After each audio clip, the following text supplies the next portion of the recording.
Hi, this is Bob Sorrentino from Italian Roots and Genealogy, and I'm here today with Erick Lucera, who's been researching his families from Campania and Puglia. So, thanks for being here, Erick, and welcome. Glad to be here, Bob. I have lots of good stuff to talk about, and hopefully, I can help all of your listeners learn how to be more efficient with their search. I've done a lot over the years and happy to kind of share what I've done with everybody. Well, that's great. So, the first question that I have, and I usually ask this of everybody, is why and when did you start researching your family? So, I'm about 50 some odd years old. I grew up outside of Philadelphia near Valley Forge and was a kid during 1776 and all of the bicentennial stuff. I kind of was born into history and was really interested in it, but there was some part of it that just didn't feel like it was mine, whether it was the differences in the last names and all of that. It just didn't really seem like my history for whatever reason. So around late 70s early 80s, I sat down with my grandparents and I asked them, like, well, where are we from? So I got, this is a actual tree that I started in the late 80s or late 70s, sitting down with my grandparents at the kitchen table, as we were going through all of these old pictures, which I think I sent you copies of. So I sort of started out pretty early as a kid, then kind of put it aside for a while. Um, Not really until I got out of graduate school in the mid 90s, I picked it up again. Thanks to a fellow that worked at 3M. I was in the investment industry for a long time, so I'd go out and visit companies. And I met this guy at 3M who was the CFO, and he was probably 50, 55-year-old Italian guy. And when you go visit a big company like that, you have a name tag on it. And he sees my name tag and it says Lucera. And he starts looking at me and the hands start going first before the mouth goes. And he's like, when I your age, I live in a town named Lucera. It's a beautiful city. And he told me about it for a few minutes, and then we got into the business. And then 3 months later, this book here, History of Lucera, came from Italy with a handwritten note that he had sent me. I guess they had offices in Italy, and he had gotten some stuff on the town, which he sent me, and that was for me a really fantastic way to kind of learn a little bit about my heritage. So I kind of paid attention a little bit, but it really wasn't until 2007 when I joined ancestry.com based on one of their commercials, started getting into it a little more regularly. My wife is a Wallace, distant cousin of Bessie Wallace Truman. And when Harry Truman was elected president, she had a team of genealogists look into the Wallace family of Dover, Delaware. And for me, when I got on ancestry.com, I could build out a tree for her in 15 minutes going back 300 years. I'm like, oh, this is pretty easy. Little did I know that the Italian side would be, the Italian stuff would be a little more difficult than what she had.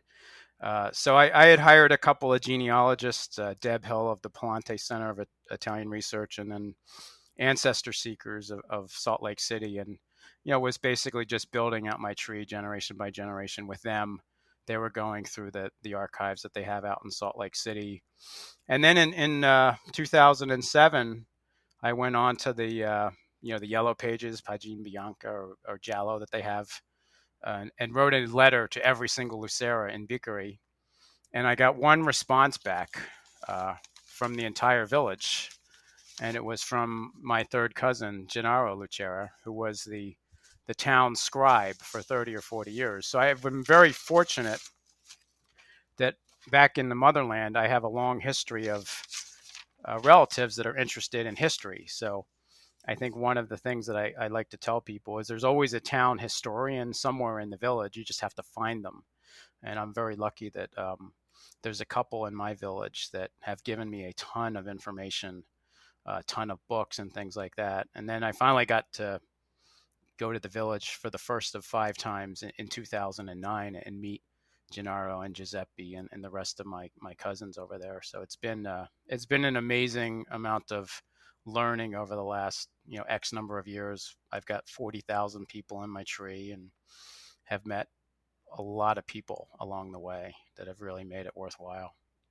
So that's really neat that you were able to make that connection. And you're probably one of the few people that I've talked to that started actually that young and actually talked to your grandparents. I wish I kicked myself now. I mean, I'm certainly older than you, and I never even thought to ask my grandparents. So that's a big plus right there. You mentioned that your cousin's a family historian and all of that. So how did you make that actual connection with him to do that? It was just based on that letter. It was on the letter and then also on Facebook. He, when I Googled his name, I have another one. So there's Gennaro Lucera, and there's actually three of them that have preceded me. There's Luigi Lucera, who died 40 or 50 years ago. There's Giuseppe Lucera, who's written about 15 different books on local history, and he had a Facebook page. And I just sent him a message one day and said, "Hey, I believe we're related. Um, Love to meet you someday." And I've been corresponding with him over the last 10 or 15 years. I've met him, like I said, 4 or 5 times, and I've assisted him with his books. He continues to write books, and anytime they have an American angle, I help him out. He just wrote a book about World War One, and I helped him kind of identify all the people from Biccari that came to Philadelphia and America, and help him with all of that. So it's really been a wonderful relationship, getting to know everybody in the village. It's the most amazing thing that I think I've ever done, and I really do lecture Italian Americans about how they need to find their ancestral village and go there. It's amazing in the sense that you walk in the town center and everybody kind of looks like you, and especially when it's the same last name. It would be difficult for me to go back to a DeMarco or something like that, where it's like my mom's, but when it's like my father and it's the same last name as 20% of the village, you walk in there, and as soon as you say "Mi chiama Erick Lucera," it's like they're pinching your cheeks and giving you hugs and kisses and all of that. So it's been an amazing journey in that regard. Yeah, and I found my mom's family is from Torito and Bari, and they have some of the best records on the Antonati. I've been able to find them way back. That area is really rich. Um, my dad's mother, her name is Piramalo, which is a very rare name, and it's basically just one family. And I found them similar to you. I just went on Facebook and I just started, attacking Piramalos, if you will, and saying, "This is my, great grandfather, and do you know him?" Now, in my case, um, my grandmother comes from two noble families, so she was extremely easy to trace back. Uh, because it's all documented history, and who was a count and who was a duke and all of that kind of stuff. So I was really lucky in that respect. Um, and my dad, I couldn't find anybody with him. I knew that my grandfather had to be Achille because that was my oldest uncle. Could not find any records, and I eventually hired somebody, and he was able to get me back to around 1750 or something like that. So now I'm assuming you're on Ancestry, so I guess you've done DNA, yeah? I have done DNA, yep, and so I did the DNA test maybe 5, 6, 7 years ago, and I tend to look at it a little differently than this. I'm X% Italian and all of that. I think that's really just it's kind of not how I view it as a paternity test where you have a haplogroup. So my haplogroup is G2A, 3B, 1A, 1C, or something like that. And when you look at the SNPs, and I'm an investor and executive in biotechnology, so I kind of know this stuff a little bit. So when you look at the SNPs, I had matched with a fellow that had 30 out of 33 of the same SNPs, or exactly the same. So when you look on the chart that I found somewhere, basically said we had a recent common ancestor 800 years ago. So, one of the things that I've heard you say on some of the other podcasts is, the ancestors want you to find them. So when I typed in his last name, my last name, and 1300, I found out that his family had come from Provence to Lucera, Italy around 1265. So we've been going back and forth for probably several years trying to figure out how we're all related. It's the Del Balzo family, and his Del Balzos are from San Martino, Valcadena.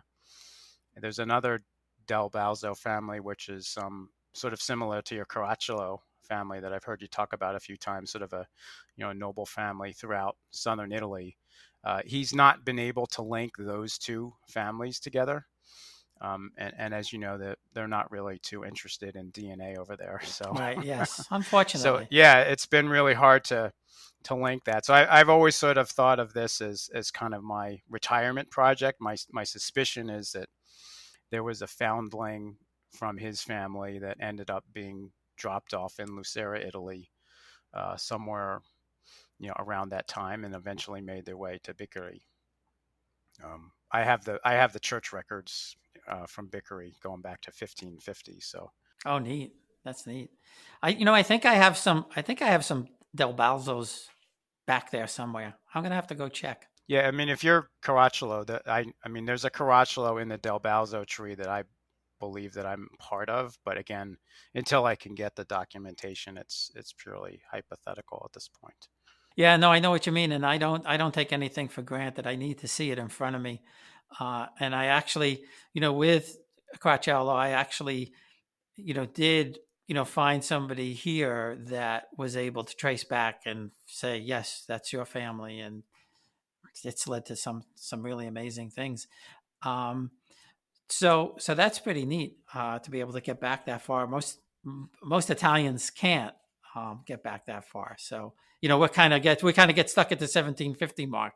Yeah, well, I'm lucky that I have the church records. That they digitized them. I have them. My family is the town historian, so I was able to go back into 1550 in Biccari. I have,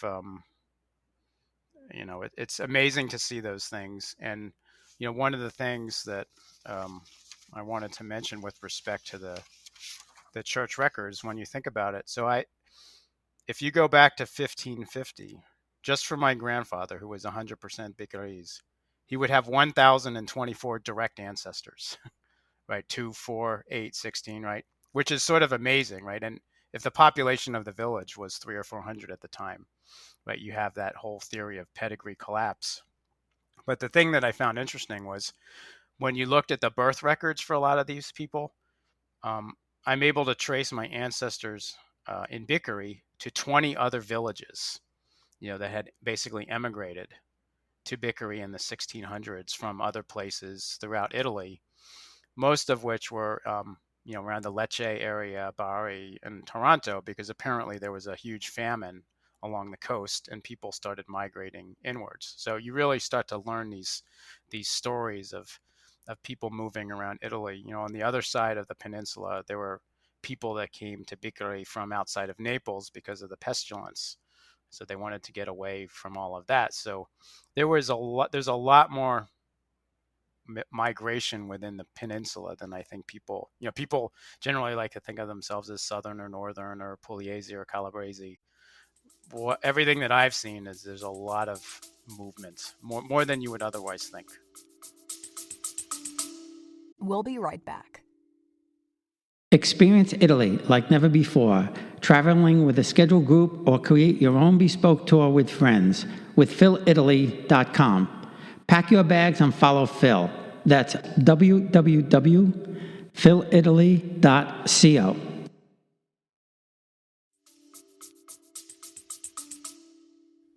That's interesting because I didn't realize that. Um, and so it appears that they came when the French were in power in southern Italy. Then, yeah, The Del Balzo, yeah, yeah, yes, they did. There was a whole there was a whole group of Provençals that came to the Capitanata area, as it was known back then. And there's two little villages outside of Biccari that speak a Franco-Provençal dialect of Italian because they all came from Provence. And it was the village is called Faeto, Faeto, and Celle, Celle, I believe. And they're only a couple miles from Biccari. So that I believe. So when I see that most recent common ancestor pulling you into 1265 and coming from Provence, there is a lot of other anecdotal evidence that seems to surround that. And I have found other aspects of my tree the Goffredo family, for one, that came from Provence as well. So it's really interesting if you're lucky enough to get back that far. And again, I just think it's one of those things you have to cast a wide net. Go onto Facebook and just find the town historian. One of the things I'm involved in a couple of different groups. One is called SCI de Biccari, or Biccari's Nel Mondo. So you have these Facebook groups of all the people from the village have left. And one of the things that I've done that I think really helped ingratiate myself with the people is I get these colorized pictures like what I sent you. And I have them there's about half a dozen people from Biccari in America that are working on the tree that I met through Ancestry. So I have hundreds, if not maybe 1,000 pictures of there was 1,000 people that came from Biccari to America. I have pictures of tons of them. So I just post them on these websites, and you're finding their cousins and second cousins and third cousins. So it really helps you kind of just meet the whole village. And then the other thing that I do is a lot of the people that came from Biccari settled in Northeast Philadelphia. So you go on to Facebook, there's a Northeast Philadelphia group. I post them there, and then I find more American cousins. I kick them over to the Biccari site, and then they meet their cousins. So there's a whole little ecosystem just by using colorized pictures that you can do on myheritage.com. Like all the ones I sent you are all colorized on that. And people get really emotional about it because they're more lifelike than just those sepia tone pictures. So it really does engender a lot of communication. Yeah, that's really a neat way of doing it. I hadn't thought about doing that, but that's pretty cool. Yeah, and most because of chain migration, right? A lot of people came from one village and settled in one part of America. So if you find the village site, you find the part in America, you find that site, you're going to find second, third, and fourth cousins. And that's why on ancestry.com I'll try and link to anybody that's researching the village, right? Because you just don't know what you're going to get. Because again, it's really about trying to find the folks in the village that are the town historians that have the records. There's probably 10 other people in Biccari that are writing these local history books, and you can find them online. You can go onto, I think it's IBS ItalianBookstore.it. Just search for your last name, search for the village names, search for the larger town names. Biccari is basically a suburb of Lucera, which is a suburb of Foggia. So I search under those as well, and you can find all kinds of really interesting books. Yeah, and send me that link in an email because I'll put it on the blog post. So two things that I did, to get back, and I don't know if you've tried either one of these. I did Living DNA, which is they're based in Europe, and I was hoping, but I was wrong, that because it was based in Europe, there'd be a lot more Italians doing DNA tests, but they don't do it. And I think I may take a few with me when I go over. We were supposed to be there in April, but of course that didn't happen. And they give you your paternal and maternal migration paths, which is pretty neat. So I don't know if you did that, but the interesting thing, and the reason I bring that up, is my mom from Bari, her migration pass is almost 95% from the Caucasus. So there's like no Italian at all in there. It's amazing. And the other site that's more directional than anything else, but it is a lot of fun, is My True Ancestry. And they compare your DNA to archaeological digs, which is pretty cool. Yeah, a lot of the southern Italy is G2, which is what I am.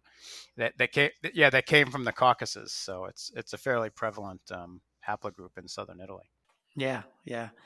So, what was some of the most amazing things that you found throughout all this research? I think the most amazing things are just really the people that I've met along the way. Again, the ancestry.com folks that I've probably met 10 years ago that I've been working with and researching stuff together. That's really been helpful. And one of the things just with regards to ancestry, I wanted to just maybe recommend for people. I've seen a lot of trees that people have set up, and I see a lot of people get stuck because they just use like the Americanized version of the name. And I think it's really helpful if you're looking for someone named John, you put John and Giovanni in the same thing, so that way you can pull up the ship records or the military records and the census records as the name changes over time. I've helped a lot of people kind of bust through, um, the Atlantic Ocean, for lack of a better term, to get to the motherland by basically just saying, tell me the name, and then I put in the Italian version of it. The other thing that I think is really helpful is creating dummy ancestors, where you just basically, if you don't know the father's name, you just put the last name in there. You put an estimate for the birth date based on 20 years minus the birth date of the oldest kid that you can find. And the database that they have is this relational database. So the more that you tell it, the better it becomes. So you just start making assumptions. It's like, well, you say they were born in Italy, or in my case, they died in Pennsylvania or Philadelphia. You can narrow 99% of the records out pretty quickly, and then make an assumption. If you know all 5 kids are Francesco, Donato, Giuseppe, and you're trying to get a grandfather's name, by Italian naming tradition, you make a guess. And I've helped a lot of people just by creating these dummy ancestors, and then all of a sudden it just pulls it out, and the whole world just opens up. So I think the folks I've met there have been really helpful. And again, the most interesting thing, amazing find is the first time that I went to the village, and got to meet my cousins for the first time. It's indescribable. The feeling that when you're looking around the village, especially now in retrospect, because I have the church records, I know there's 15 or 20 names that are in the phone book over there now. They're the same 15 or 20 names in that part of the tree for me. So that everyone is somewhere between a third and sixth cousin, because everything just collapses onto one Basile, one Lucera, one Diodario. It's really a web more than a tree. So you're walking around this village and you just see all these people that look like you, your father, your grandfather, your brother, and they'll know you the moment you get to the piazza. That they don't know you, but you look familiar. And then, like I said, all the folks that I've met on Facebook, which for me, a lot of traditions and holidays sort of died over the years, like, things like All Souls Day. Just the other day, I got some recipes of the food that they ate from the village on All Souls Day from some folks in this Biccari group. I mean, that stuff to me is kind of priceless, to be able to, after 100 years, kind of recreate those traditions and things like that. We'll be right back.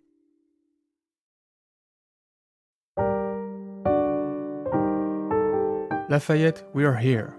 The French history podcast for the American public by a Frenchman.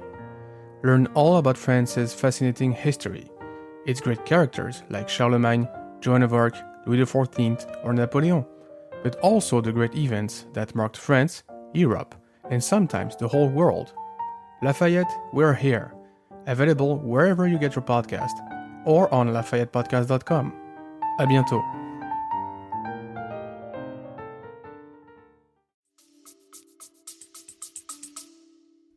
Yeah, and that's one of the cousins over there. I said to her, you have to give me the recipes. I mean, I have some of my grandmother's, which I'm sure are traditional. And my dad's mom, because they were a little bit well off, her recipes are so much different than my mother's family's recipes. I mean, they're like night and day with a lot of things, with that respect. And that's where you really start to appreciate the culture, is because when you're a teenager, it's just Italian food, right? And then as you start looking into it, for me, I know that Calabrian food is different than the Pugliese food, and learning more and more about how the subtle differences make a tremendous changes in the way things are done, and that's kind of an added benefit to doing all this. Like I use my cousin has an olive oil company in Biccari. I buy his olive oil. I'd rather buy Lucera olive oil. That's his Marcello Lucera. I'd rather buy that than getting Bertolini or whatever from the store, right? I mean, those olives are growing on trees that my ancestors ate from. Those olive trees are hundreds of years old. So, I think that's kind of amazing thing to be able to do. Yeah, and that's why I was so disappointed with this virus, because we were supposed to go in April, and I contacted somebody over there. I mean, we were there once, but I didn't know anything at the time. But she was going to, the way she does it, she's part genealogist and part historian, and she actually brings you back in time. So we were going to go to Capocota, and we were going to go to Montebello, where my grandmother's parents were from, and just various places in Naples that go back hundreds of years. And she wouldn't even tell me everything. She said, I'm not going to tell you everything because it won't be a surprise. I don't want to see the look on your face. But, uh, Capocota, for example, the town hall was my third or my fourth great grandfather's palace. So, and then we were going to go to Avellino and all of that kind of stuff. So, fingers crossed, we're going to be able to get there in May and hopefully see all of that stuff. But to your point about seeing people, I mean, just, through Facebook and being able to trade pictures back and forth, and so some artifacts that they have. And there were two photos that I received that were striking. One was probably, I guess it's either a second or third cousin. And while he didn't look exactly like my father, you could see the resemblance. So the Piromalo, they have a very square jaw, and you could see that. And then there was another, my grandmother's first cousin. She's there with her mother, who lived to be 100 years old, amazingly enough. She lived from like 1860 to 1960 or something like that. But this woman, the granddaughter or daughter, she could have been my grandmother's sister. That's how much of that. I mean, even the body frame, everything, So it is quite amazing when you see that kind of stuff. When we were there last 2 summers ago, I guess 2019, I went to the little cafe to meet a second cousin, and she brought with her niece or her nephew Giovanni, and I had my son Jonathan with me, and my head was just going like this. I'm like, oh my God, they're twins. So yeah, when we went to Sorrento, we had some fun because there was a Sorrentino butcher there, and I was outside taking pictures, and the butcher came out, and I didn't know any Italian, and he's talking to me, but I showed him my license. I said Sorrentino, America, and he's Ashbet, and he ran inside to the place next door and came out with somebody who spoke English. And, he wanted to know where you're from and where your family was from and all of that kind of stuff. But it's true. And I don't know if it might be like that in other countries, but everybody tells me the same thing. There's that bond between Italians. It doesn't matter. Your family, generations, it doesn't matter.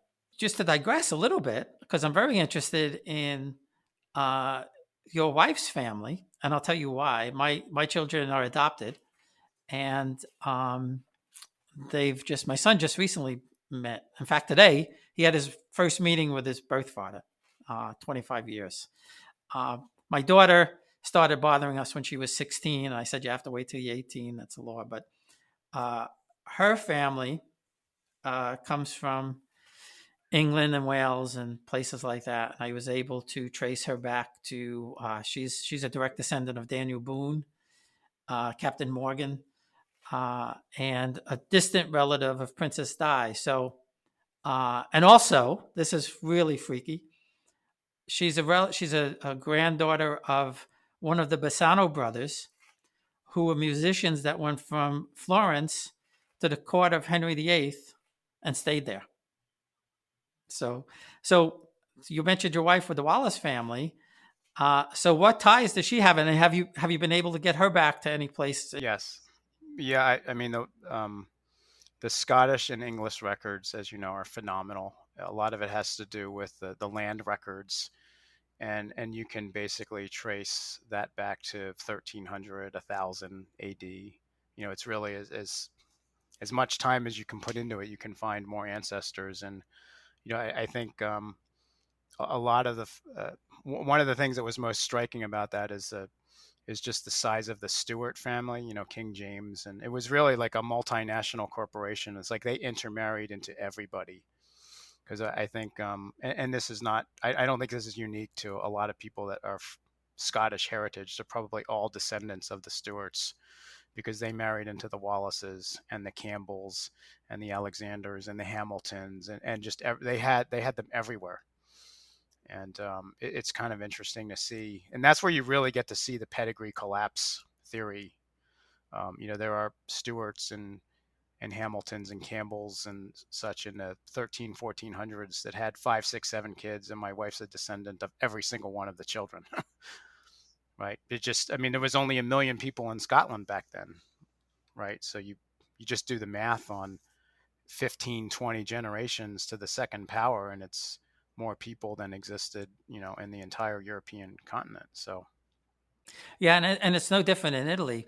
Um, and the interesting thing that I found was that there was all these intermarriages, of course, for political reasons between the Farnese and Colonnas and Orsinis and all of those people. But what I found in my tree is that when the Spanish took over, you have the Aragones, and there wasn't enough Spanish nobility in Italy, so they had to start marrying the Italian nobility. So I have these Aragones and Sanchez de Luna, and yeah, the same people those same people are in the Del Balzo tree, which the reason that I spend time doing research on it, despite the fact I don't have that link nailed down, is that they married into the Scottish and the English. So my children are descendants of them, regardless of whether it's through me and or my wife's. It is kind of funny how, um, and I'm sure everybody is a descendant of these same people. It just, you just have to find the trees and branches and all of that. But it is really amazing when you go back. yeah, and that's true. That's what I say to people. I said, everybody's a direct descendant of Charlemagne in one way, shape, or form, but to be able to find it, that's the interesting part. Right. Yeah. I mean, he had 20 children, so it's mathematically impossible for most living people of European descent to not be a descendant of Charlemagne. Right, exactly. And we all get there through different ways. I found a guy in the U.S.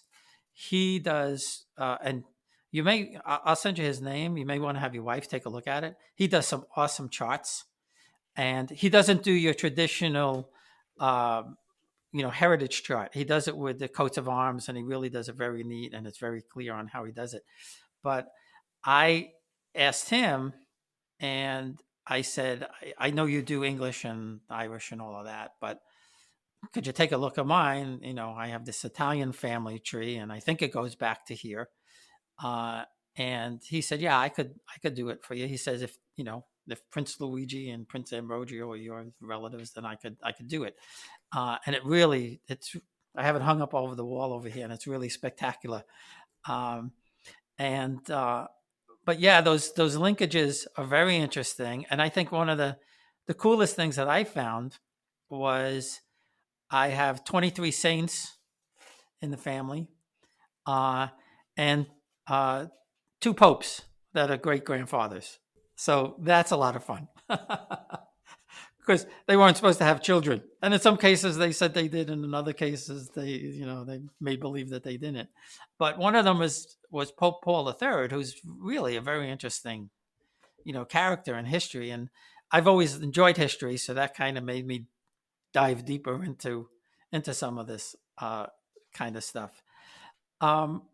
So with the ancestry and the DNA. Did you find any people here that you didn't expect to find? No, there's been. I mean, I've met second and third cousins that there's no issue with respect. There's no out of wedlock births or anything like that. It's all, the I met cousins. My Luceras were from South Philly. There was a whole nother crop of them in North Philly, and for whatever reason, when my great grandfather died, they lost track of his brother, which was in North Philly, and we found them. When I first started doing this, I found cousins, through other branches of the family, and obviously the ones in Italy, but nothing nothing shocking or anything like that. And that's how my son found his birth family. His sister just recently did it. We had always asked him, "Do you want us to? Do you want to find out who they are?" And he was never really that interested. And then she popped up a couple of weeks ago and said, who are you?" "I think I'm Matt's brother. I think," and I said, "Well, yeah, you are." And so now he's excited. Now that it's, and my wife and I were just talking, and it was probably just the right time. That popped up, and back to the thing was, are these things fate? Sometimes maybe they are. Yeah, I think there's a lot of fate involved. I mean, I really do. I just spoke with somebody who's he's the senior marketing and PR manager from Family Search, and I just completed his the other day, and he had a couple amazing stories about just something popping up, uh, and uh, one of them was his next door neighbor told him, called him and said, "Hey, I met an Italian guy on the train in Salt Lake City. He's coming down to the research center, and I told him to call you, have lunch." So he said, "Well, thanks. Thanks for telling people I'm going to take them to lunch." Anyway, he meets this guy. The guy tells him he's from Sicily, and he says, "Oh, I'm from Sicily near Palermo, and I've been trying to research, get the records from this church." And the guy said, "I know the church. I know the priest. Come to Sicily." And he spent 3 days in the room with all the records around him. Yeah. And I think for the people that got started 5, 10, 15 years ago, it was a lot harder than it is now. I mean, any Italian American that I meet, I kind of challenge them. I'm like, I'll find your village in half an hour. Just tell me your grandparents. Tell me whatever you know. I'll find the village that you're from. Right? Because of all those little tricks you do on it. Because I know how to use the ancestry database and how to manipulate it based on the stuff that I mentioned. Yeah, I have one roadblock, one family that I can't get through, and that's the Riso. I know that she's from Bari or around that area. She's my fourth great grandmother. She was married to the. Eventually, she lived in Capricata and was part of that. Her husband was Capici Piccicelli, and I know they go back to the 1400s, and I just can't cut it. I can't find it. Um, but one amazing one that I found, and to your point, just kind of poking around, uh, my second great grandmother is from Lucerne, Switzerland. Poking around one day, I was able to come across her and got them all the way back. So, well, I appreciate the time, Eric. This has been a lot of fun. Oh, you're welcome. I'm happy to do it. And a lot of great hints out there. And any of these links that you have that you think will be useful for the people, send them over, and I'll put them on the blog post that we could help people find their roots. Yeah, no, happy to help in any way. All right, great. Thanks a lot. You're welcome.